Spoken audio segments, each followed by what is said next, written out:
Hi hello welcome to hot couture 92. Hot couture 92ൽ ഇന്ന് കൊണ്ടുവന്നിരിക്കുന്നത് കാന്ത കോട്ടണിൽ നല്ല ബ്ലാക്ക് കാന്ത കോട്ടണിൽ മിറർ വർക്കൊക്കെ ചെയ്തിട്ടുള്ള ഒരു ഫ്രോക്ക് മോഡൽ കുർത്തിയാണ് കേട്ടോ.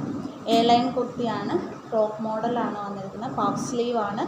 സ്ലീവ് നമുക്ക് അഡ്ജസ്റ്റ് ചെയ്തിട്ട് ടൈ ചെയ്യാവുന്ന രീതിയിലാണ് വന്നിരിക്കുന്നത് കേട്ടോ. അതിൻ്റെ യോക്ക് പോർഷനിൽ നെക്കിൻ്റെ അവിടെ വി പോലെയാണ്, വി നെക്കാണ് വരുന്നത്. അവിടെ മിററിൻ്റെ വർക്ക് ചെയ്തിട്ടുണ്ട്. അതുപോലെ തന്നെ യോക്ക് പോർഷനിൽ അതിങ്ങനെ മിറർ വർക്ക് അവിടെ ഇവിടങ്ങളിലായിട്ട് സ്പ്രെഡ് ചെയ്ത് പോയേക്കാണ് കേട്ടോ. എ ലൈൻ ടോപ്പാണ് വരുന്നത്, എ ലൈനാണ് വരുന്നത് കേട്ടോ. പിന്നെ ഇത് ഫുള്ളി ലൈനിങ് അറ്റാച്ച്ഡ് ആണ്, ലൈനിങ് അറ്റാച്ച്ഡ് ആണ്. അതുപോലെ തന്നെ ലോക്ക്ഡ് ആയിട്ടാണ് സ്റ്റിച്ച് ചെയ്തിരിക്കുന്നത് കേട്ടോ. ഇതിൻ്റെ റേറ്റ് വന്നിട്ട് 599 ആണ് വരുന്നത്. അപ്പോൾ നിങ്ങൾക്ക് ഇതിഷ്ടപ്പെട്ടു എങ്കിൽ നിങ്ങളെനിക്ക് സ്ക്രീൻഷോട്ട് എടുക്കുക, താഴെ കാണുന്ന വാട്സപ്പ് നമ്പറിൽ മെസ്സേജ് ചെയ്യുക, ഓർഡർ കൺഫേം ചെയ്യുക കേട്ടോ. ബൈ.